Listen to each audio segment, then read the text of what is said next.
Baik, Assalamualaikum warahmatullahi wabarakatuh.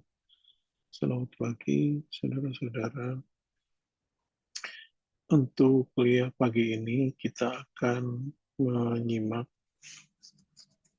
topik yang berkaitan dengan bagaimana proses mendesain bangunan pengolahan air limbah yang dalam hal ini adalah kolam stabilisasi.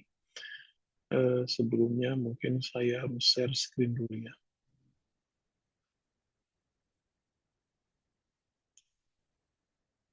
Baik, mudah-mudahan sudah terlihat ya. Jadi kalau kita bicara kolam stabilisasi, intinya adalah juga merupakan proses pengolahan biologis yang memanfaatkan mikroorganisme untuk mendegradasi polutan organiknya. Sehingga topiknya yang menjadi fokus kita adalah sama, yaitu bahwa di sini ada polutan organik berupa POD dan COD beserta nutrien lainnya tentunya, dan kemudian bakteri yang berfungsi sebagai pengurai. Nah, kalau kita melihat dari aspek eh, perencanaan yang kita sudah bahas sebelumnya, dari jenis pengolahan biologis, stabilisasi itu dimasukkan dalam kategori yang mana ya? Kalau misalnya kita melihat dari kebutuhan oksigen, maka kolam stabilisasi itu bisa dimasukkan ke dalam kategori yang proses aerobik, karena di dalamnya ada proses aerobik dan juga proses anaerobik. Terus kalau misalnya kita melihat dari sistem berdasarkan pertumbuhan mikroorganisme, maka pengolahan biologis ini stabilization termasuk pada kategori suspended growth ya. Nah, yang menjadi perhatian kita dalam proses stabilization pond atau kadang-kadang disebut WSP juga, waste water stabilization pond, WSP atau SP juga boleh ya, eh, adalah merupakan metode pengolahan biologis yang dilakukan secara alamiah begitu. Kalau kita sebelumnya membahas proses lumpur aktif, baik itu yang tersuspensi ya maupun modifikasinya maupun yang proses yang attach ya, itu semua adalah proses pengolahan dengan cara merekayasa mikroorganismenya agar mampu mengolah air limbahnya dengan lebih cepat. Sementara kalau stabilization pond kondisinya agak berbeda. Kenapa? Karena dalam hal ini kita memberi kesempatan mikroorganisme untuk mengurai bahan pencemar organiknya itu menurut kemampuan dan kebiasaan mereka atau mikroorganismanya gitu. Jadi kita pada prinsipnya mengikuti proses pengolahan air limbah secara alamiah, namun dalam kolam yang kita desain sehingga memungkinkan proses pengolahan itu berlangsung secara lebih fokus dan terstruktur gitu dalam kolam-kolam yang disediakan. Sedangkan proses pengolahan berkaitan dengan laju pengolahannya itu kita serahkan sepenuhnya kepada kemampuan dari mikroorganisme secara alamiah. Kita tidak melakukan rekayasa selain daripada memanfaatkan mikroorganisme seperti kondisi alamiahnya, gitu ya. Jadi itulah yang membedakannya dengan sistem pengolahan air limbah yang sebelumnya.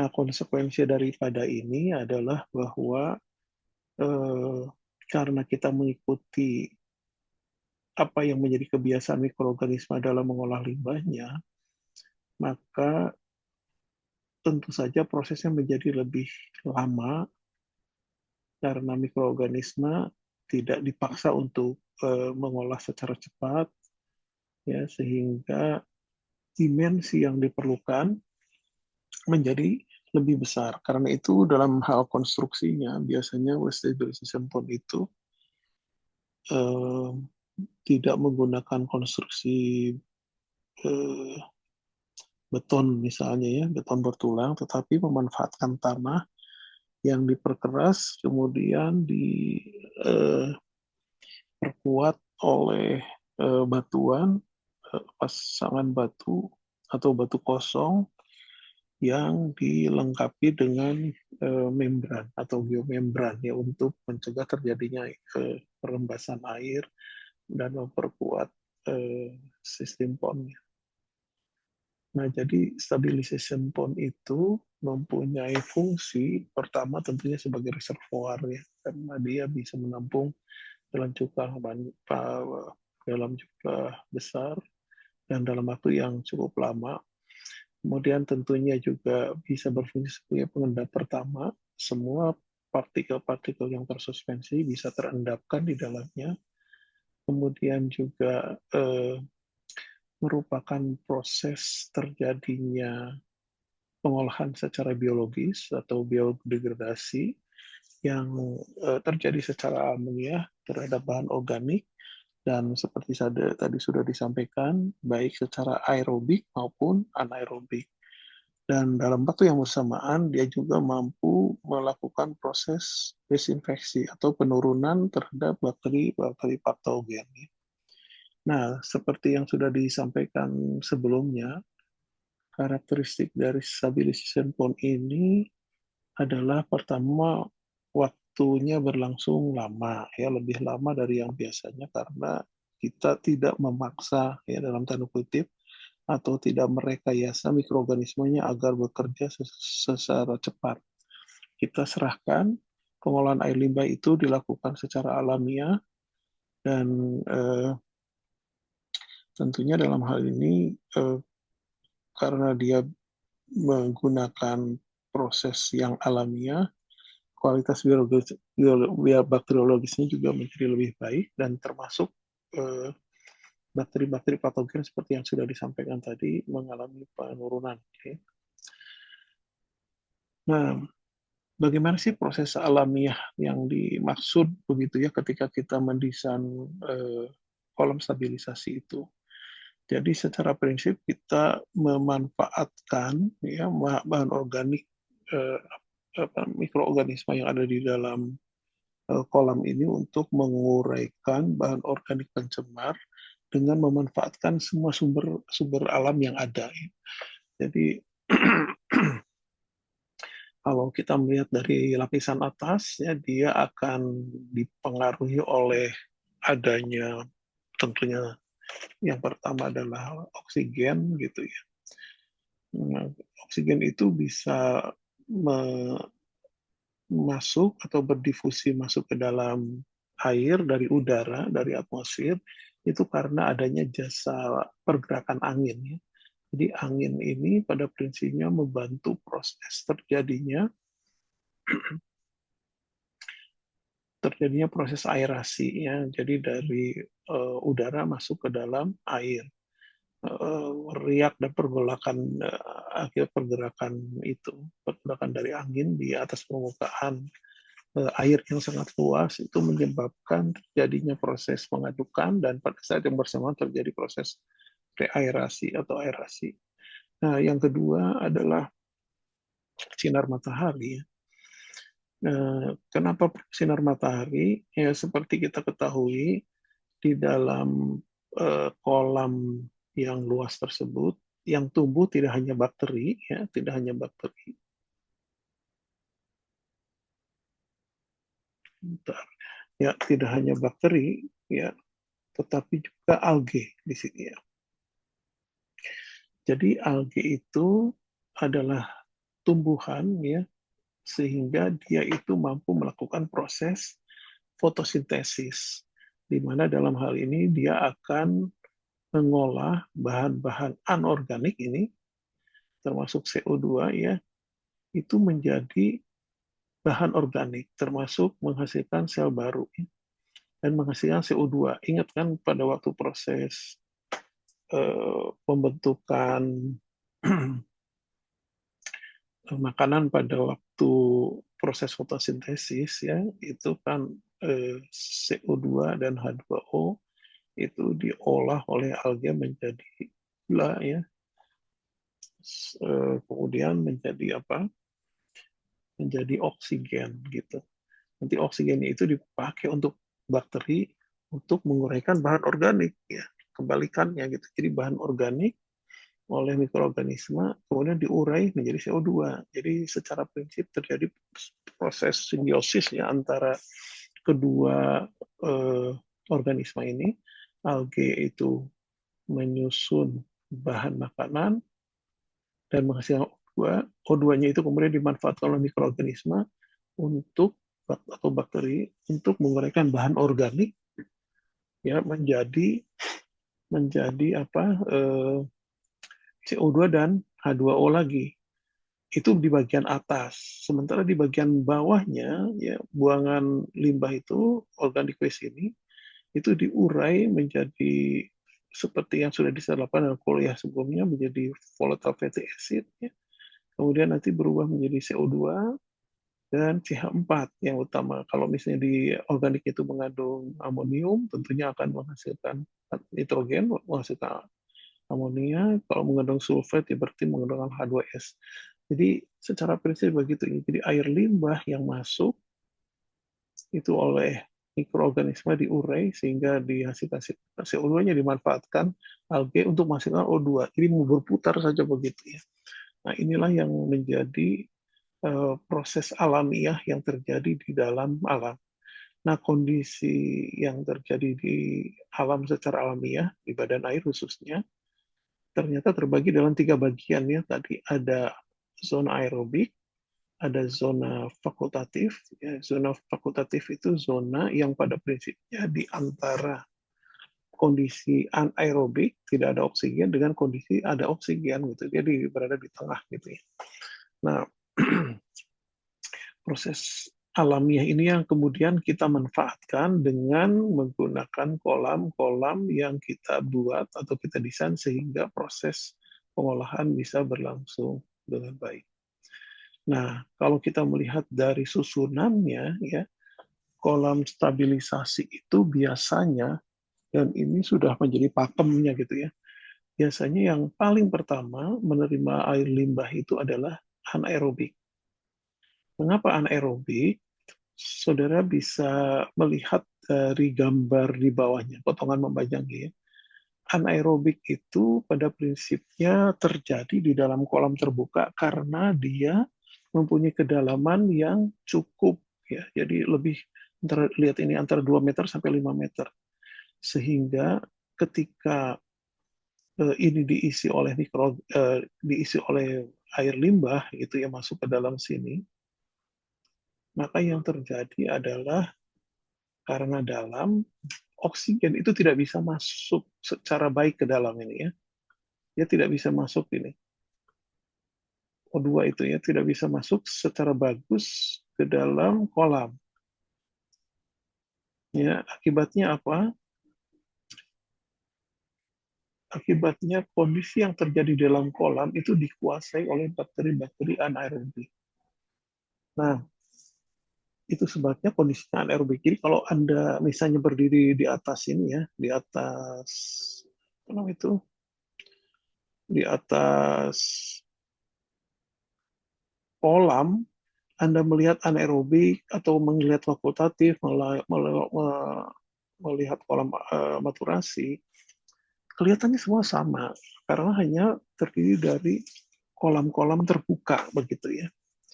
Sehingga mungkin menjadi pertanyaan besar, apa sih yang menjadi penyebabnya ini ada kolam disebut anaerobik, yang ini disebut fakultatif, yang lainnya disebut maturasi. Terus apa yang membedakan?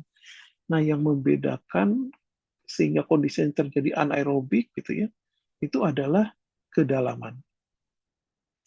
Jadi kalau kita bicara kolam, walaupun kelihatan dari atas itu sama ya, masing-masing merupakan kolam terbuka begitu sepertinya ya, tapi kondisi yang terjadi di dalamnya berbeda-beda dan itu disebabkan karena perbedaan kedalaman. Jadi kalau kita menggunakan kolam anaerobik, kedalamannya itu antara 2 sampai 5 meter. Sementara kalau aerobik fakultatif di sini itu sekitar 1 sampai 2,5 meter ya. Terus kalau yang ini, kalau yang maturasi itu kedalamannya itu hanya sekitar 0,5 atau setengah meter sampai 1,5 meter. Jadi beda-beda ya kalau Anda lihat dari sini penyusunannya selalu begini. Jadi pertama selalu kolam anaerobik. Kenapa kolam anaerobik? Karena kolam anaerobik bisa dalam. Karena dalam, ya, maka dia mempunyai luas area yang lebih kecil. Jadi dia sebetulnya bertindak sebagai buffer, ya, sebagai penyangga untuk melakukan proses penampungan dan pengolahan sementara air limbah yang masih baru, ya. Dan kalau yang masih baru atau yang awal itu pasti konsentrasinya besar. Kalau semua langsung fakultatif, maka akan diperlukan luas area yang besar sekali karena fakultatif dari segi apa kedalamannya itu hanya setengah atau sepertiga atau seperempat daripada kolam anaerobik. Jadi artinya luas areanya juga begitu, ya. Kalau kita menggunakan kolam fakultatif bisa-bisa 4 kali lipat lebih besar daripada yang seharusnya. Karena itu selalu yang pertama adalah kolam anaerobik untuk memperkecil luas areanya. Baru setelah air limbahnya itu mengalami proses pengolahan, ya, katakanlah tadinya BOD-nya 300, setelah keluar dari kolam anaerobik itu mengalami proses penguraian sekitar 60% atau 40-60% gitu, ya. Jadi yang masuk ke ini kan tinggal 200-an lagi gitu. Barulah kalau di fakultatif nanti ketika sudah apa masuk fakultatif, ketika sudah hampir mendekati 30 barulah dimasukkan ke pola maturasi. Kenapa harus 30? Karena kita tahu berdasarkan Permen 68 tahun 2016 BOD-nya kan harus 30. Nah, jadi itu gambarannya, ya. Jadi bisa saudara bayangkan eh, penggunaan kolam stabilisasi itu hanya bisa dilakukan kepada di dalam area atau di dalam kawasan yang mempunyai luas lahan yang luas gitu, ya. Sebab kalau tidak luas ya tidak bisa.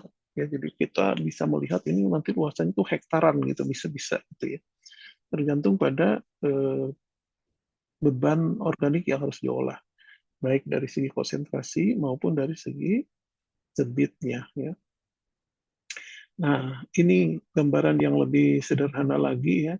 Hal-hal apa saja yang terjadi di kolam stabilisasi seperti kita ketahui dari gambar di sana di bagian atas ini adalah proses yang terjadi eh, menggunakan atau proses aerobik yang terjadi memanfaatkan bakteri aerobik. Kemudian di bawahnya itu yang fakultatif, bawahnya lagi yang anaerobik. Jadi tiga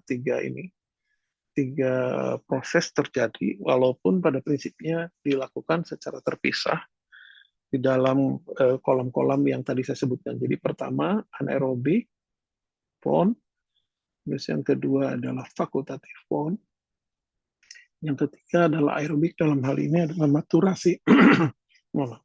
Maturasi pond. Jadi kalau Anda lihat di sini apa saja yang bisa diolah dalam proses ini.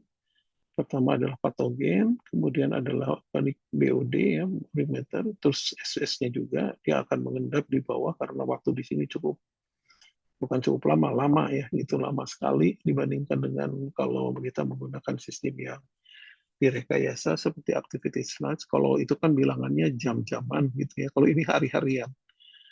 Kemudian juga nutrien seperti nitrogen maupun fosfor itu semua bisa diolah sehingga pada akhirnya nanti kualitas effluentnya memenuhi baku mutu. Cuma ya itu tadi harus memerlukan lahan yang luas.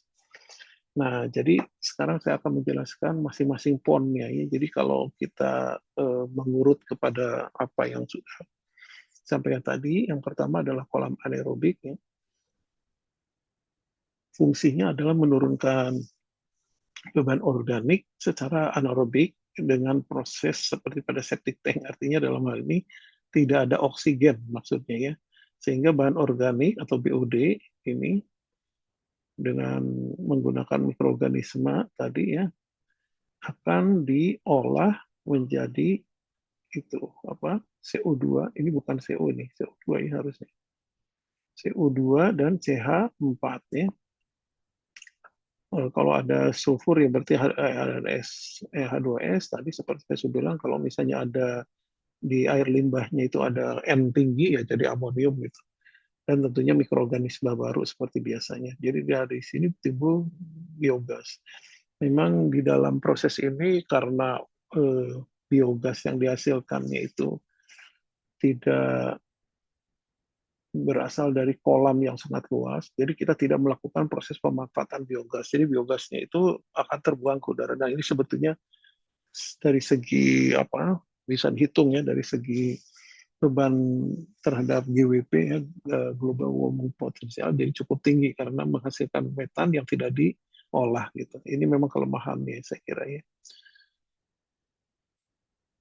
Nah, karena ini sebetulnya digunakan kolam anaerobik itu digunakan di awal saja, maka dia sebenarnya berfungsi sebagai buffer untuk mengurangi atau menurunkan ya, beban organik yang masih tinggi agar menjadi lebih rendah, agar nanti setelah itu diolah di kolam fakultatif secara lebih lebih ringan sehingga luasan kolam fakultatif tidak sebesar yang seharusnya kalau misalnya langsung. Nah, tadi sudah saya sampaikan bahwa dalam hal ini kalau kita bicara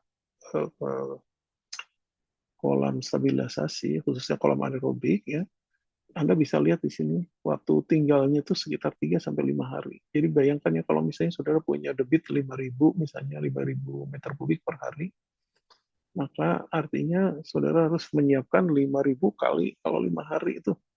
Jadi 25.000 meter kubik begitu ya. Kalau ketinggiannya 2 meter berarti setidak-tidaknya 25.000 bagi 2, misalnya 2 meter ya, atau 3 meter. 25 bagi 3 itu kurang lebih sekitar 8 ribuan gitu ya. Jadi 0,8 hektar gitu ya. Sudah kebayangkan gitu. Begitu luas, begitu besar luas dari kolam tersebut gitu.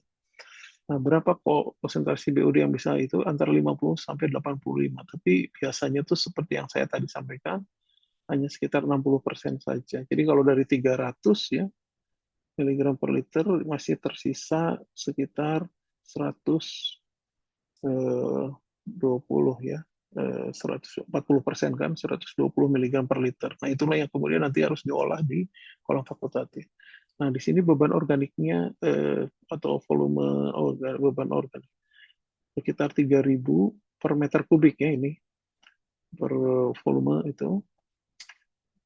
Jadi 300 gram BOD per meter kubik per harinya. Jadi tinggal dihitung saja beban organik saudara seberapa dari debit misalnya 5.000 meter kubik per hari gitu ya.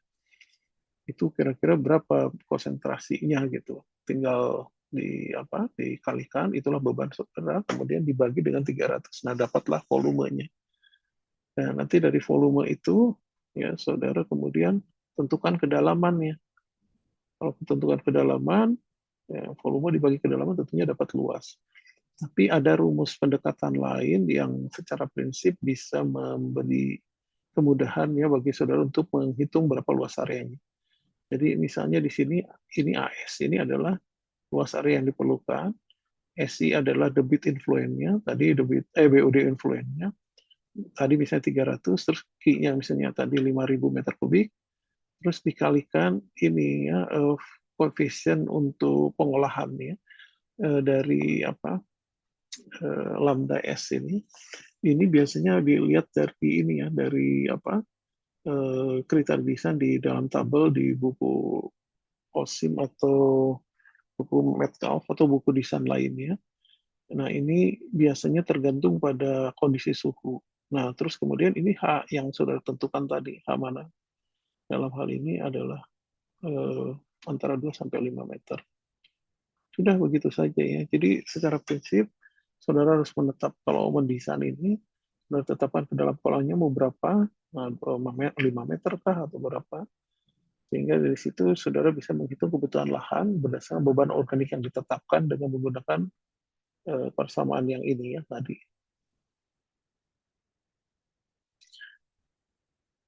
Terus kemudian saudara cek waktu tinggal hidroliknya ya kalau nah itu tadi saya sudah mengatakan tadi A-nya seberapa, terus ketinggiannya sudah ditentukan tadi Sehingga dari sini saudara akan dapatkan volumenya ya, karena ini luas area plus H yang dikalikan H itu adalah volume. Terus kemudian dibagi lagi dengan debitnya. Cek ya apakah ininya memenuhi enggak. Kalau misalnya waktu tinggalnya sudah memenuhi antara 3 sampai 5 hari, berarti debit desain saudara sudah benar gitu ya. Nah, kalau misalnya tidak terpenuhi bagaimana Pak? Diulang lagi. Dirubah ininya ya, dirubah apa? Kedalamannya misalnya atau dirubah dimensi luas areanya. Sehingga didapatlah nanti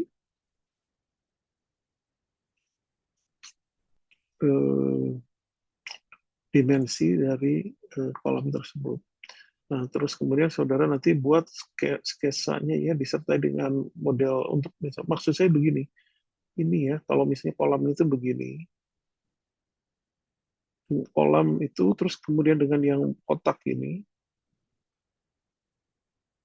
ya, katakanlah ini ya. Tentunya akan berbeda ya. Terus saudara juga harus tahu bagaimana menetapkan inlet di sini.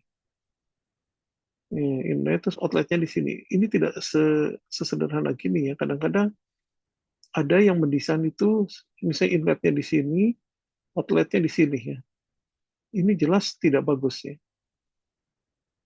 Kenapa? Karena nanti cenderung terjadi short circuit ya, air mengalir gini saja, langsung ke sana tidak langsung, tidak bisa memenuhi semua baknya.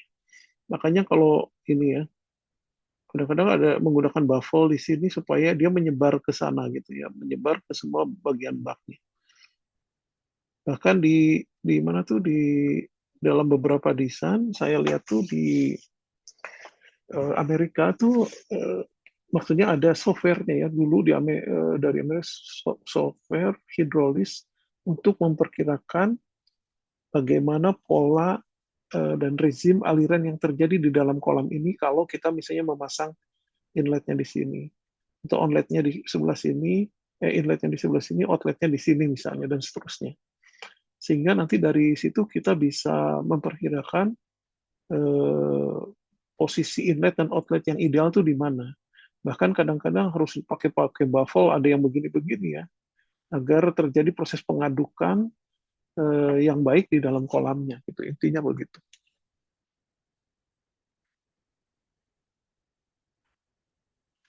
Nah, itu tadi kolam anaerobik ya. Setelah masuk kolam anaerobik diolah, lanjutannya adalah menggunakan kolam fakultatif. Nah, kolam fakultatif sebetulnya lebih bisa dikatakan sebagai pengolahan utamanya sebetulnya ya. Karena di kolam fakultatif ini prosesnya terjadi secara lengkap ya. Ada aerobiknya juga di bagian atas, ada anaerobiknya di bagian bawah. Dan bakteri yang bekerjanya juga bakteri yang bisa bekerja dalam kedua kondisi tersebut ya, yang disebut dengan bakteri fakultatif. Nah, biasanya proses aerobik itu terjadi di 3/4 dari ke dalam kolam. Tadi sudah disampaikan kan ke dalam kolam itu antara apa 1 meter sampai 2,5 ya, 2,5 meter gitu bisa bisa terjadi tergantung kondisi masing-masing daerah. Nah, jadi katakanlah kalau misalnya kolamnya tingginya 1,6 gitu ya, tingginya kedalamannya 1,6 berarti kondisi aerobik terjadi di 3/4 dari 16 tadi, 1,6 ya, berarti kedalaman 1,2 di atas itu adalah proses aerobiknya, sementara anaerobiknya di bawahnya di 1/4-nya, jadi di 4 meter di bawah gitu. Jadi kurang lebih gitulah gambarannya untuk membuat saudara punya bayangannya bagaimana kondisi anaerobiknya. Nah, sama dengan proses anaerobik, proses fakultatif juga terjadi satu arah saja ya. Jadi masuk, kemudian berproses di dalam kolam dan keluar sebagai efluen lagi gitu ya. Tidak ada resirkulasi lumpur ya yang terjadi di sini. Dan juga tidak ada proses eh, pensuplaian oksigen dengan menggunakan peralatan mekanik seperti mekanik aerator, ya, surface aerator, tidak. Sebab kalau itu dilakukan berarti namanya bukan lagi kolam aerasi atau kolam aerobik maksudnya, bukan kolam aerobik ya, tapi kolam aerasi maksudnya. Atau dalam bahasa Inggrisnya aerated lagoon gitu, kolam aerasi itu. Kalau kolam aerobik maknanya itu proses transfer oksigen dari atmosfer atau dari udara ke dalam kolam itu terjadi secara alamiah dan hanya mengandalkan angin ya, hanya mengandalkan angin dan luasnya permukaan. Nah, makanya dinamakan kolam aerobik gitu. Kalau misalnya menggunakan mechanical aerator, maka dinamakan kolam aerasi atau yang disebut dengan aerated lagoon ya. Beda lagi itu ya. Makanya kita di sini mengatakan supaya tidak rancu, kita mengatakan ini adalah aerobic pond. Prosesnya terjadi secara alamiah. Kalau kolam aerasi itu disebut aerated lagoon ya, supaya clear saja. Oke. Nah, jadi kolam fakultatif itu ini yang merepresentasikan gambaran yang saya jelaskan tentang stabilisasi pond tadi ya, yang waktu awal. Jadi di bagian atas itu ada proses aerobik, di bagian bawah seperempatnya itu adalah proses anaerobik. Nah, ini kalau kalau kita lihat dari prosesnya itu ya, di dalam zona aerobik, dari mana oksigennya didapat? Pertama tentunya dari atmosfer dengan adanya angin ya ini ya, dengan adanya angin. Terus yang kedua dari mana? Dari algae. Algae yang memanfaatkan sinar matahari ya, itu akan merubah bahan organik akan merubah bahan anorganik CO2 menjadi O2 ya, kemudian O2-nya itu dimanfaatkan oleh mikroorganisme untuk menguraikan bahan organik ya, bahan organik yang berasal dari air limbah kemudian menjadi CO2 dan seterusnya, CO2 dan H2O itu. Nah, mekanisme kompleksnya sendiri itu bisa dilihat dari mekanisme ini ya, gambaran itu. Bagaimana interaksi simbiosis antara algae dengan bakteri dalam hal menjalankan peran masing-masing. Kalau algae itu merubah anorganik menjadi organik, sementara kalau bakteri ya merubah bahan organik menjadi anorganik, termasuk yang dimaksud bahan organik di sini adalah limbah yang ada, ya limbah organik yang dimasukkan ke dalam. Sementara kalau di bawah itu prosesnya adalah anorganik, ya seperti sudah dijelaskan dalam kuliah sebelumnya, yang namanya anorganik, yang namanya proses anaerobik maksudnya adalah anaerobik ya, organik itu menjadi asam volatile dan alkohol, kemudian dikonversikan lagi menjadi CO2 dan CH4 gitu. Intinya begitu ya. Itulah yang terjadi di kolam fakultatif. Jadi kolam fakultatif itu relatif lebih lengkap gitu ya dalam proses penguraiannya. Terus bagaimana melakukan desain fakultatif? Itu biasanya kita menggunakan pendekatan ini ya rumusnya. Nah, jadi ini SE itu adalah BOD FUN. Tadi kan sudah dijelaskan sebelumnya misalnya kita harus memenuhi kaidah 30 tadi ya. 30. Sementara S0 itu adalah BOD pada waktu di influen. Tadi karena sudah ada kolam anaerobik, tadi saya mengatakan ini kurang lebih sekitar 120 gitu ya. Karena sebagian dari limbah yang dari 300 BOD-nya itu sudah diurai di kolam anaerobik sehingga tinggal 120 saja.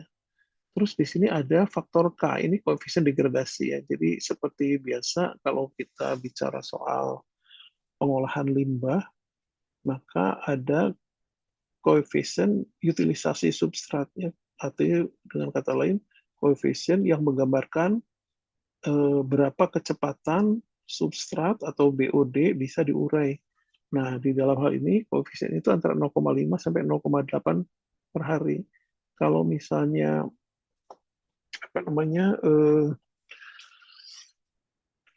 istilahnya apa? Kalau misalnya bahan organiknya itu bahan organik yang susah diurai gitu ya, mungkin dalam hal ini mendekati 0,05. Tapi kalau 0,8 itu berarti bahan organiknya itu mudah diurai. Biasanya bahan organik yang sudah ready to ini ya, seperti asetat dalam bentuk-bentuk seperti volatile acid itu kan sangat gampang untuk diolah sehingga koefisien degradasinya tinggi gitu. Nah, terus dari mana Pak tahunya ini bisa kembali lagi saya bilang di tabel ya. Coba dilihat lagi di tabel dari jenis air limbah berapa koefisien degradasinya. Jenis limbah organik, jenis limbah apa namanya itu rumah tangga gitu ya. Dan sebagainya itu ada datanya. Jadi kita tinggal masukkan itu. Kemudian yang terakhir adalah eh, waktu detensinya ya, waktu tinggal di dalam kolamnya itu dikalikan itu. Jadi kalau misalnya Anda ini apa diketahui SE ini diketahui juga tadi sudah bukan ditetapkan ya. SE ditetapkan karena sesuai dengan baku mutu, S0 itu di apa diketahui dari hasil perhitungan sebelumnya, K-nya ini ditetapkan dari kriteria desain. Nah, nanti dari hasil perhitungan ini didapatlah TD. Ya, kira-kira harus berapa. Yang saya harus ingatkan juga adalah bahwa koefisien degradasi tergantung temperatur ya. Jadi kalau temperaturnya makin tinggi, koefisien degradasinya tentunya harus makin besar. Kenapa? Karena mikroorganisme makin panas itu suhunya makin aktif ya. Ini tuh dari NPS Code ya, yang diadopsi ya. Ada buku PES Code tentang Waste Stabilization Pond Design ya, mungkin saudara bisa lihat buku lama sebetulnya, tapi itu sampai sekarang masih dipakai khususnya untuk mendesain kolam stabilisasi. Nah, tadi sudah disebutkan kriterianya 1 sampai 2. Tadi di dalam gambar awal bisa sampai 2,5. Memang tergantung bukunya ya. Kita pakai ada macam-macam, tapi ya sudahlah. Kita pakai ini saja. Terus kemudian penyisihan BOD-nya itu lebih besar dari yang anaerobik tadi ya. Kalau anaerobik kan paling top tuh 85, itu pun yang biasanya hanya 60% saja. Nah, ini bisa sampai 95% karena hakikatnya pengolahan benerannya gitu ya, pengolahan lengkapnya itu memang terjadi di kolam fakultatif. Nah, di sini yang perlu saya jelaskan juga ada sudut kemiringan kolam. Maksudnya begini, karena kolam ini kan dibuatnya itu tanpa tanpa menggunakan eh, beton cor misalnya. Karena luas sekali kalau beton cor mahal sekali, jadi harus alamiah gitu. Maka dibuat dari kolam yang berbasis tanah itu ya. Jadi gini misalnya ini, terus ini kolamnya gitu dan seterusnya.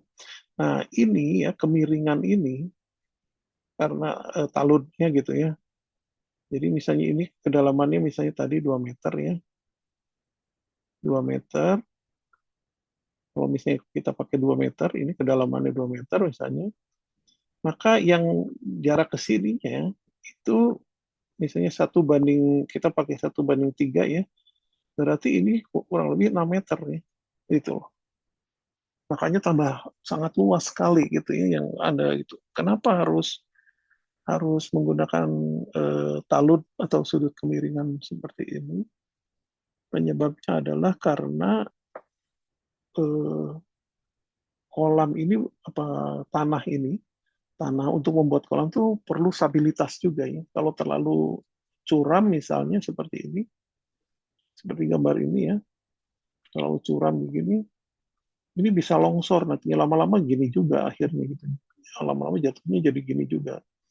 Nah, karena itu sangat sangat penting untuk mengatur kemiringan kolam agar kolam itu stabil, tidak tidak mengalami ini. Nah, terus yang kedua yang harus saudara perhatikan, lihat ya, kalau tadi kolam anaerobik kita itu menggunakan dasar kriteria desain itu BUD-nya itu berdasarkan kilogram BUD per hari per meter kubik dari volume kolamnya. Tapi untuk kolam fakultatif itu berdasarkan luas areanya, berdasarkan per hektar ya satuannya. Jadi setiap mau mendesain itu saudara harus lihat apakah satuan beban organiknya itu berdasarkan volume atau berdasarkan luas area.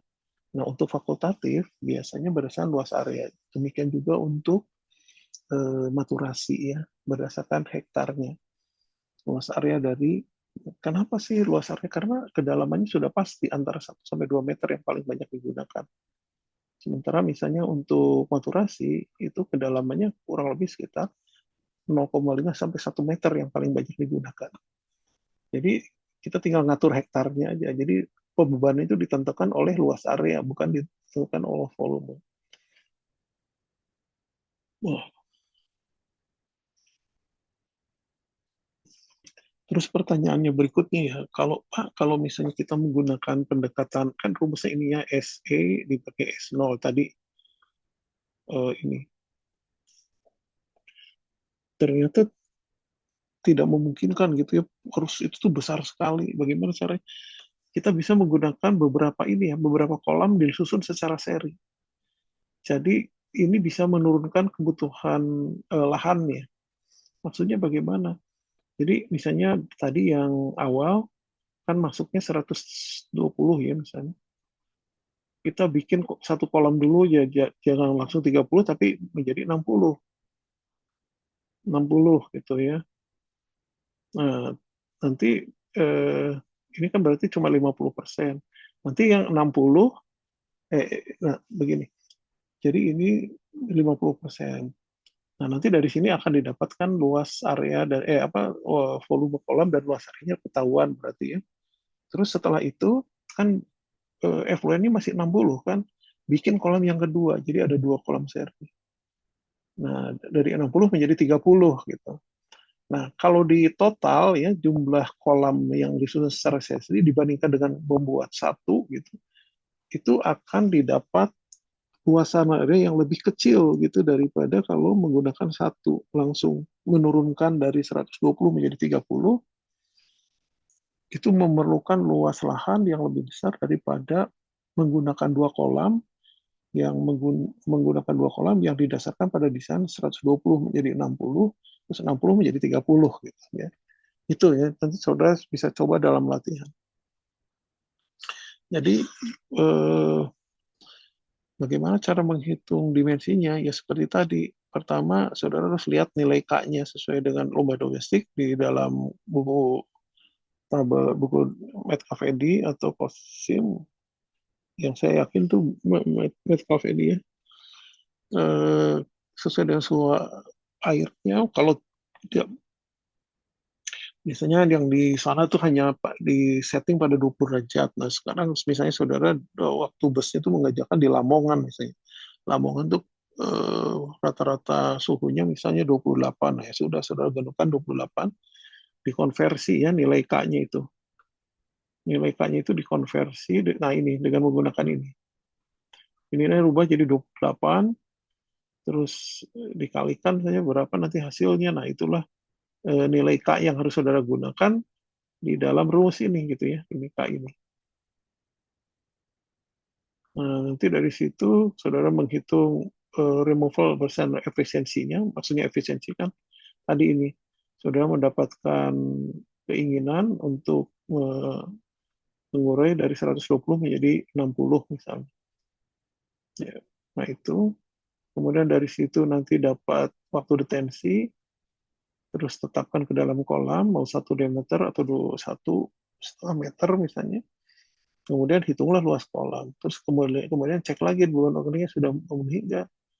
Kalau misalnya sudah memenuhi, ya sudah selesai gitu desainnya. Mudah ya. Nah, itu yang kolam fakultatif. Lalu sekarang bagaimana yang kolam maturasi? Nah, kolam maturasi itu agak berbeda dengan dengan kedua kolam sebelumnya. Jadi kalau kolam yang kedua, yang pertama, yang kedua itu fokus untuk melakukan proses removal terhadap bahan organik pencemar ya. Nah, kalau kolam maturasi itu lebih cenderung seperti clarifier sesungguhnya. Kenapa? Karena di sini terjadi peningkatan kualitas efluen, ya, sehingga yang keluar itu menjadi lebih betul-betul jernih, bersih, sesuai dengan efisiensi BUD yang diinginkan. Dan yang lebih penting lagi, di kolam ini juga dilakukan proses, boleh dibilang itu desinfeksi, ya, yaitu pembunuhan terhadap atau penyisihan terhadap bakteri patogen karena sinar matahari dari ultravioletnya, termasuk penyisihan nutrien. Jadi itu sebabnya mengapa kedalaman dalam kolam maturasi itu sangat dangkal, ya, hanya setengah meter atau 0,6 meter, karena matahari itu sangat ultraviolet, ya, sangat intensif sekali masuk menyinari seluruh bagian dari kolam karena dangkal itu tadi, sehingga kalau misalnya ada mikroorganisme yang ikut terbawa dari kolam fakultatif sebelumnya, maka dalam kolam maturasi ini bakteri-bakteri itu akan mengalami kematian, ya, karena dia tidak tahan terhadap intensitas ultravioletnya matahari. Nah, terus yang kedua juga karena ini dangkal, oksigennya itu sangat intensif sekali masuk, ya, apalagi si air limbah itu secara prinsip dia sudah kadarnya tuh ini sudah sangat rendah, sudah tinggal 30 katakanlah tadi, ya, kita sudah hitung tadi sudah 30 miligram per liter gitu, sehingga sehingga di sini tinggal dipoles lagi yang 30 nanti berkurang lagi gitu, ya, berkurang lagi sehingga BUD-nya termasuk nutriennya, ya, akan mengalami penyisihan sehingga hasilnya itu menjadi betul-betul bagus gitu. Nah, memang di dalam proses pembuatan maturasi ini banyak, ya, sekarang itu orang memanfaatkan unit lain untuk istilahnya tuh menggunakan kembali karena air yang itu sayang kalau langsung dibuang, atau bisa juga karena alasan pemanfaatan menggunakan itu kolam lahan basah ini, atau ya ini repeat. Jadi ini pada prinsipnya constructed wetland. Kalau di beberapa istilah kita menggunakan kolam sanitasi katanya. Jadi constructed wetland bisa digunakan. Ada juga orang yang menggunakan microfiltration plant, atau langsung saja dari fakultatif menjadi ini kematurasi tapi dibuang ke laut misalnya. Ada yang menggunakan evaporation pond lagi. Jadi ini lebih dangkal lagi. Ini aja sudah dangkal, ditambah lagi dengan evaporation. Jadi maksudnya sih airnya diuapkan gitu. Jadi macam-macam, ada yang dibuang ke laut, ada yang dievaporasi, ada yang dimanfaatkan untuk tanaman dan seterusnya, ya. Nah, ini yang tadi saya bilang, ya, kalau dalam proses desain itu apabila kita ingin menghasilkan kualitas yang betul-betul memenuhi baku mutu, termasuk misalnya menghilangkan eh, toxic metals, ya, di itu, maka air limbah yang masuk ke dalam sistem ini itu diolah melalui beberapa tahapan. Tahapannya sama tentunya, ya, anaerobik, fakultatif, dan maturasi, tapi dibuat dalam beberapa kompartemen secara paralel. Ini misalnya ada 2 kolam anaerobik, ada 2 kolam pond, terus maturasinya banyak. Kenapa? Karena seperti yang saya bilang tadi, maturasi kedalamannya itu hanya sekitar yang paling banyak digunakan itu sekitar setengah meter sampai 0,6 meter, ya.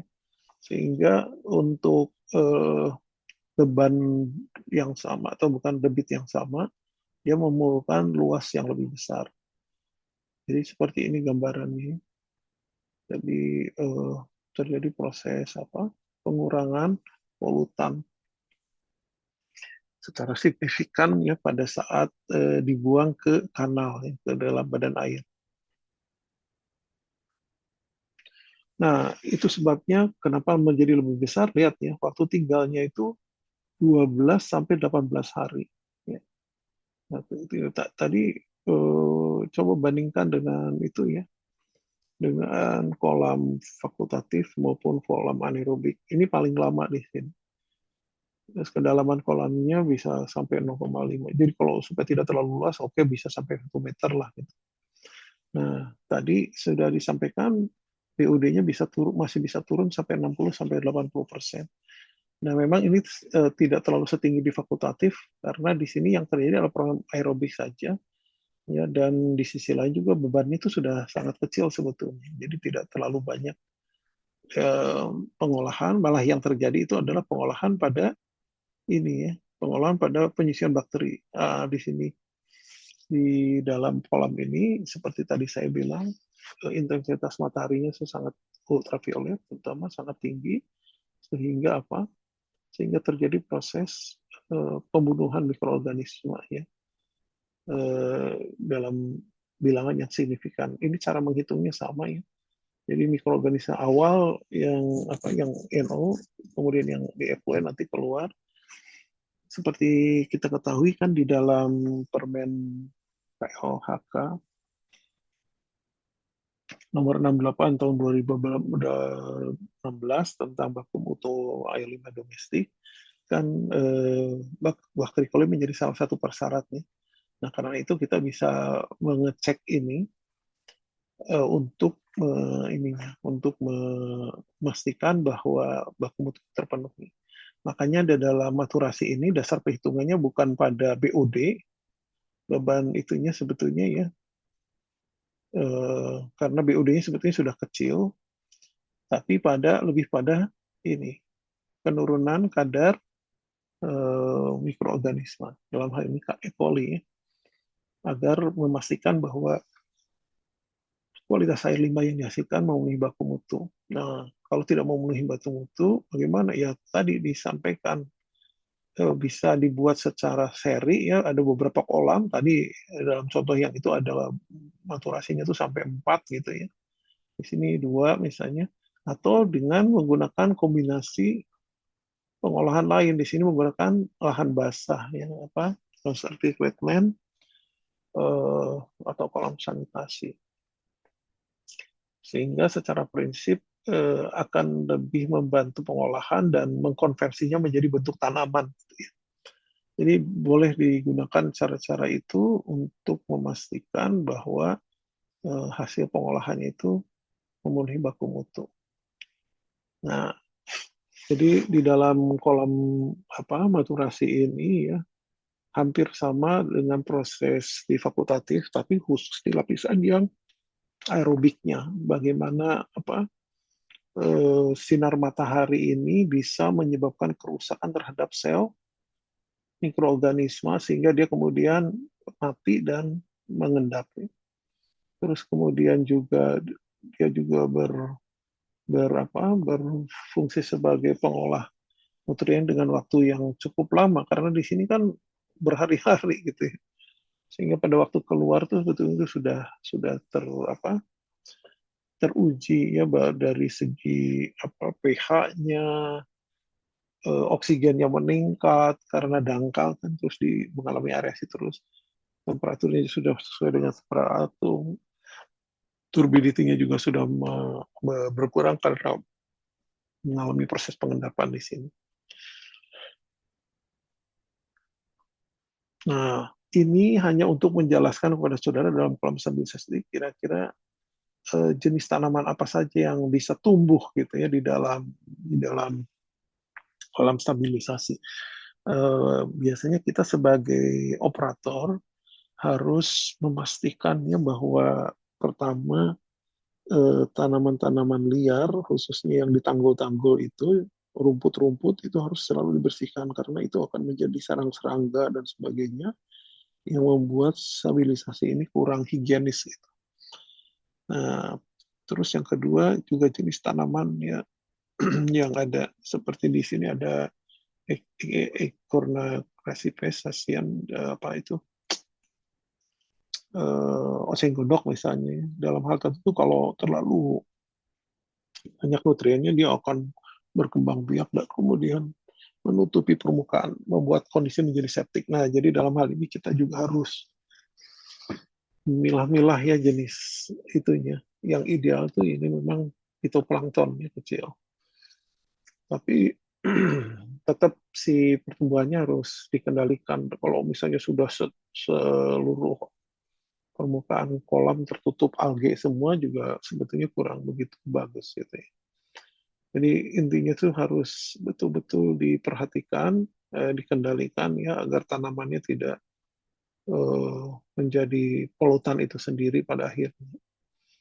Jadi permukaan harus dibiarkan tetap bebas gitu ya, tidak tertutup oleh itu karena itu akan membuat kondisinya menjadi septik. Nah, jadi kolam maturasi sama dengan apa? Sama dengan mendesain kolam fakultatif ya, tapi fokusnya pada E. coli ini selain BOD. Jadi dua-duanya itu harus dicek untuk memastikan apakah dengan waktu detensi yang sudah dihitung berdasarkan jadi kan untuk menghitung dimensi kita pertama bisa menggunakan pendekatan fakultatif tadi ya berdasarkan BOD loading. Setelah didapat volumenya, T-nya tuh dicocokkan dengan ini ya. Kembali lagi coba. Jadi untuk menghitung ini volume kita bisa menghitung berdasarkan pendekatan dari rumus fakultatif. Tapi setelah kita dapat volumenya, berarti kita kan bisa tahu T-nya ya. T-nya. Nah, kita masukkan ke dalam rumus ini untuk mengetahui apakah misalnya kita sudah tahu dari effluentnya apa fakultatif berapa besaran E. coli-nya gitu ya, besaran bakteri itu ada berapa. Nah, dengan T ini dengan menggunakan KB-nya dari literatur, terus kalau ini menggunakan berapa kolam, misalnya 3 atau 4 kolam, kita masukkan N-nya. Nah, apakah NE-nya, terus nanti kita itu dapatkan nilai NE kan. Kemudian nanti NE bandingkan dengan baku mutu ya. Apakah lebih besar enggak dengan baku mutu atau baku mutu